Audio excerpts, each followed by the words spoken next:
매일 밤에 마약과도 같은 방송, 누가 뭐래도 난 내 갈 길을 간다. 본격 마이너 작품 소개 방송이었지만 오늘은 특별하게 메이저 작품 소개 방송으로 돌아온 김수빈의 책과 영화 사이입니다. 여러분은 역사에 대해서 어느 정도 알고 계시나요? 혹시 공부의 대부분이 시험을 위한 지식은 아닌가요? 전 역사 공부하는 것을 좋아하지 않습니다. 아니, 정확하게 말하면 단편적인 것만 보고 역사를 외우는 것을 좋아하지 않죠. 인물의 생애에 더 깊이 들어가 사생활을 엿보고 사건의 흐름을 파악하는 공부라면 재밌더라고요. 여기에 생생한 영상과 집중력을 높여주는 음악과 함께라면 이는 배가 되겠죠? 여기 조선 연산군 속내의 모습을 담은 영화 한 편이 있습니다.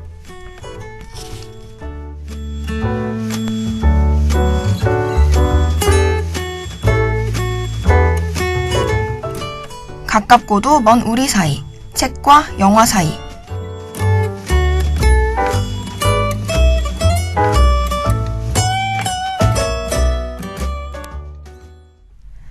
조선 최초의 궁중광대극, 질투와 열망이 부른 피의 비극이 시작된다. 한국 영화 누적 관객수 역대 13위를 차지한 왕의 남자입니다.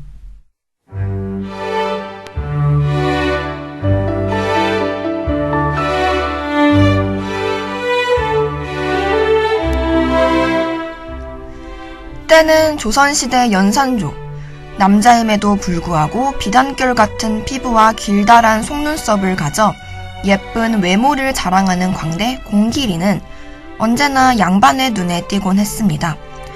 지배층의 왜곡된 성적 놀이개가 되곤 했죠. 마침내 양반들에게 농락당하는 일상을 거부하고자 남사당패의 광대, 장생은 자신의 장기인 소경연기, 즉 장림연기를 하며 자신의 하나뿐인 친구이자 최고의 동료인 공길이에게 더 큰 놀이판을 찾아 한양에 올라가자고 제의합니다.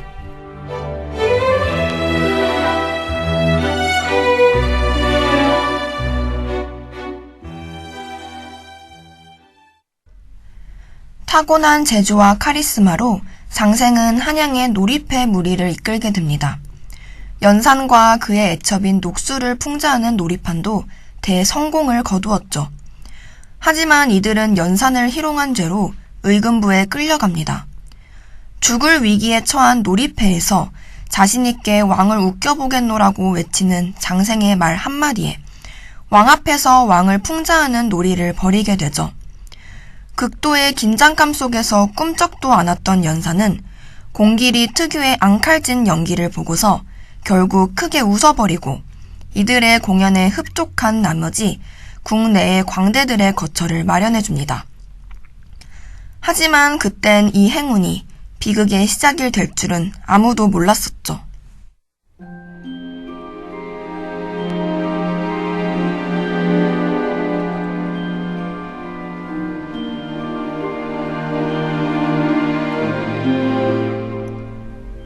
궁에 들어온 광대들은 신하 처선이 주는 정보대로 탐관오리의 비리를 풍자하는 공연을 선보이고 왕은 이를 즐기며 탐관오리를 색출해내기도 하죠. 하지만 연이은 연회에서 사건 하나가 발생하고 맙니다.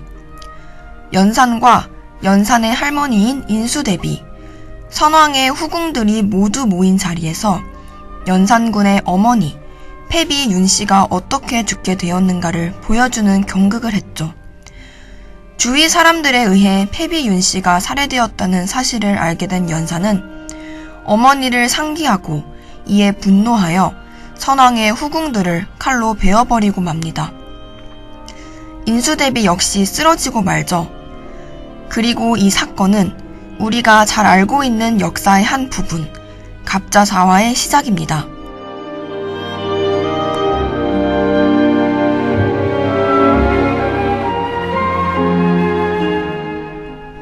공연을 할 때마다 궁이 피바다로 변하자 자신들의 광대 노름이 연산의 권력 강화에 이용된다는 두려움, 왕이 공길에게 관심을 보인다는 것에 대한 분노, 이 모든 것이 합쳐져 장생은 궁을 떠나자고 하지만 공길은 망설입니다.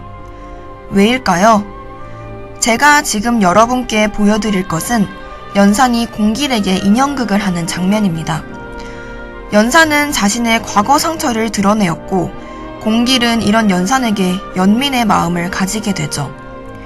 이를 통해서 공길도 연산에게 조금씩 마음을 열게 되는 것을 알 수 있습니다.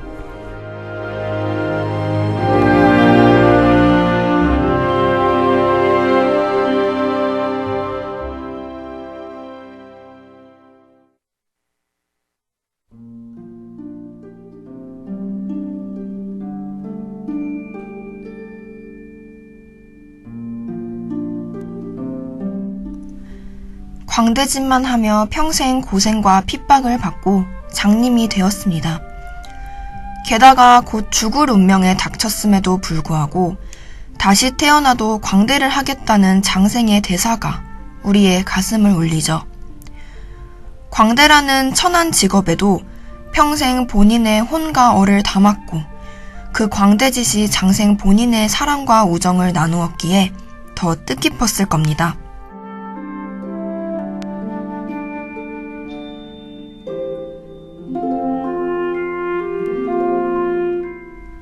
또한 이 장면에서는 장생과 공길이가 매우 높은 높이에서 뛰어올라 다시 줄로 정착하지 못하고 죽음을 맞이하였다고 예상할 수 있죠. 줄타기 하는 광대의 줄 위에서 유일하게 중심을 잡게 해주고 일생을 함께하는 상징물이 부채인데요. 그런 부채를 장생이 놓은 것으로 봐서 생을 마감하는 것을 의미합니다. 아직 잘 모르시겠다 하는 분들을 위해 재미난 정보를 하나 드리죠. 영화의 뒷이야기는 분위기가 전환되면서 이전에 공길을 구하려다가 화살에 쏘여 죽임을 당한 놀이패 일원인 육가비를 만난 것으로 영화는 마무리되어 나 여기 있고 너 거기 있지? 라는 공길의 말에 육갑은 우리 모두 여기 있지? 라고 대답합니다. 이제 장생과 공길의 죽음이 확실해지죠?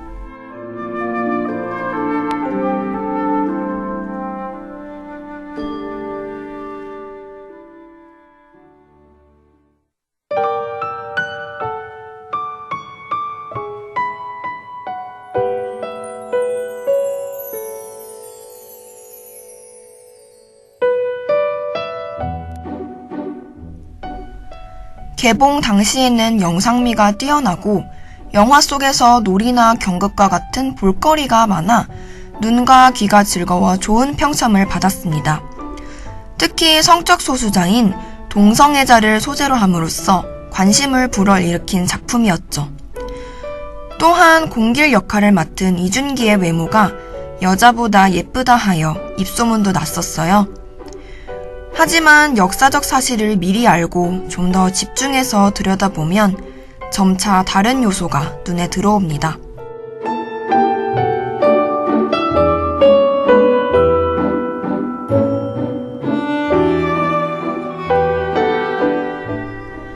우리가 그동안에 알고 있었던 연산은 폭정을 일으킨 난폭한 왕이었습니다. 하지만 어린 나이에 어머니를 잃고 과거 선왕들이 정해놓은 법도에 묶여 살던 연산군의 상처를 잘 표현해낸 장면들이 참 많아요. 물론 연산의 과거사가 폭정을 일으킨 것에 대해 정당화받을 수 없지만 과연 연산군만이 나쁘다고 칭할 수 있을지 좀 더 생각하게 만드는 영화입니다. 어쩌면 일찍이 가장 사랑했던 사람을 잃은 비극적인 인간으로서 역사는 그런 그의 아픔을 이해하기에 너무 편협적일지도 모르고요.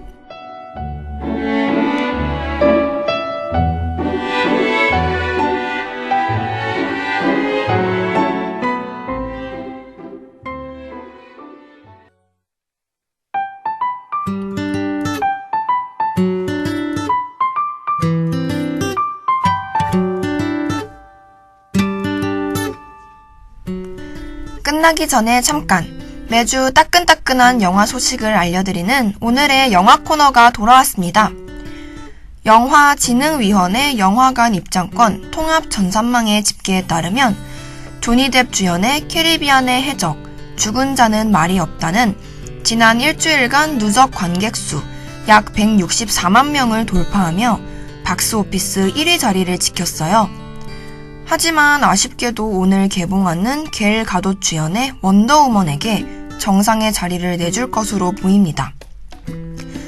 30일 저녁 9시 기준 원더우먼은 35%의 실시간 예매율로 압도적인 1위 흥행 질주를 예고했죠.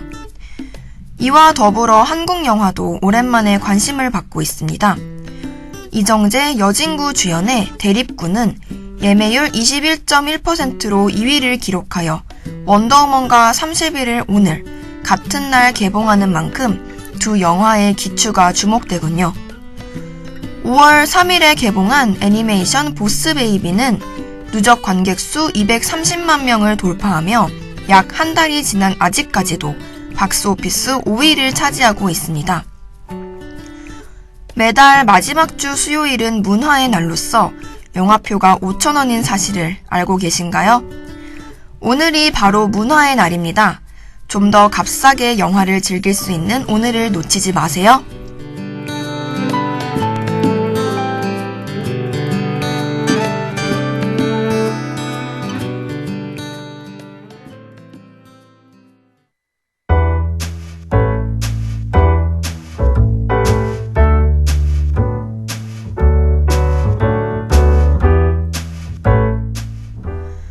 오늘 소개해드린 영화 왕의 남자 어떠셨나요? 저는 이 영화를 아주 어렸을 때 한번 보고 성인이 된 지금에서야 한 번 더 봤는데 확실히 보이는 게 다르고 느끼는 게 다릅니다.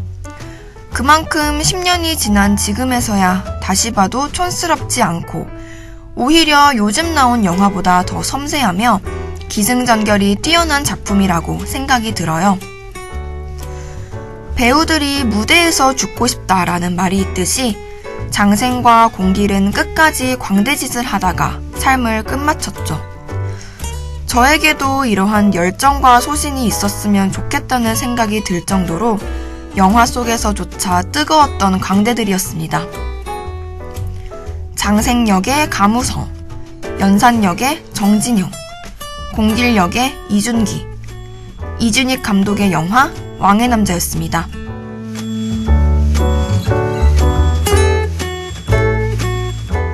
지금까지 제작 정선영, 기술 서수희, 진행의 김수빈이었습니다.